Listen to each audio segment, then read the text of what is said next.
So many times we fall in love with the plan and we get stuck because when circumstances change, the plan doesn't really take into account those changes and we get stuck.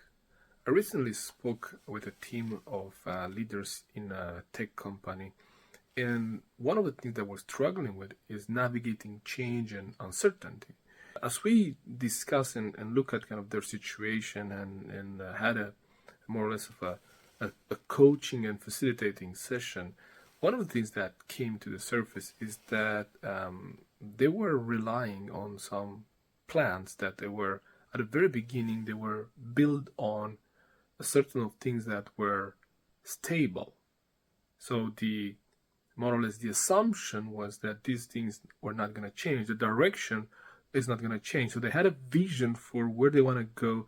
And this was what we call in the past a 3-year vision. That in the past, this was a short-term planning.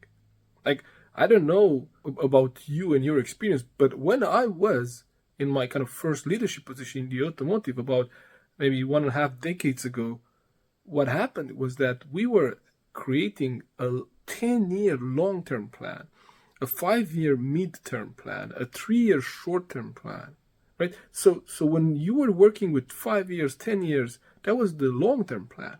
But today, with the speed of change, a long-term plan, maybe it's a 1-year plan.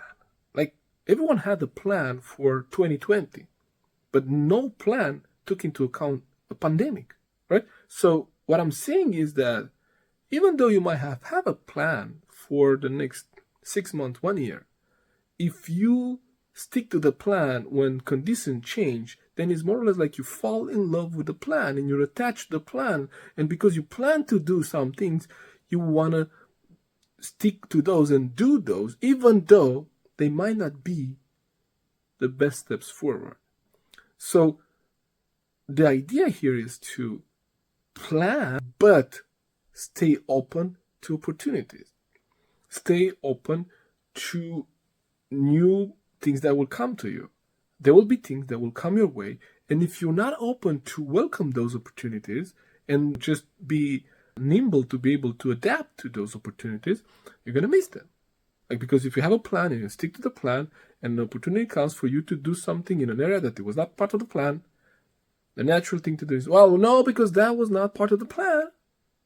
But who cares about a plan if now you are in a situation where you can move forward faster with doing something which is not part of the plan? So I see this many times. People fall in love with a plan. And when you fall in love with a plan, then you're actually stuck in your head with the plan rather than looking at, oh, but the conditions and circumstances of our reality here have changed. So plan, but stay open to opportunities and possibilities that are not yet part of the plan that you couldn't see when you created the plan, because the plan is to give you a direction, to have a plan where to go, not necessarily how to get there. And if you're attached to getting there in a certain way, then you're going to miss out on opportunities. And probably your plan has to be updated very, very often.